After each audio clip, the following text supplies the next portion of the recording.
Għat-tieni sena konsekuttiva l-Uffiċċju tal-Awditur Ġenerali l-NAO reġa' identifika n-numru ta' verifiki li saru fl-aħħar snin bl-iskop li evalwa kemm ġew segwiti r-rakkomandazzjonijiet li l-uffiċċju kien għamel.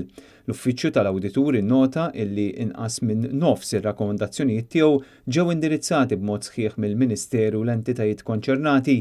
38% ġew indirizzati parzjalment fil-waqt il 15% ma ġewx indirizzati jew kien hemm ftit progress fuqhom. L-awditur janalizza fost l-oħrajn is-sitwazzjoni fl-Aġenzija Appoġġ fejn hemm nuqqas evidenti ta' social workers u riżorsi umani. Ir-rapport tal-NAO iħeġġeġ lill-Kummissjoni dwar il-vjolenza domestika biex tagħti każ il-pariri li qed jingħataw filwaqt illi tinsisti mal-appoġġ biex jiġu intensifikati d-diskussjonijiet mal-Università ħalli aktar żgħażagħ jidħlu fil-linja tas-social work.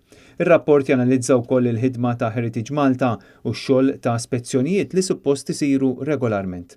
Min dokument preżentat lill-Speaker joħroġ illi siti bħal Ġgantija Fawdex jeħtieġ li jingħataw aktar attenzjoni. Is-sena li għaddiet l-inqas numru ta' spezzjonijiet saru propju fis-siti ta' Heritage Malta illi jinsabu Fawdex. L-Awditur Ġenerali jgħid illi hemm temi illi ġibet l-attenzjoni dwarhom fl-2013 illi għadhom sa issa mhux indirizzati.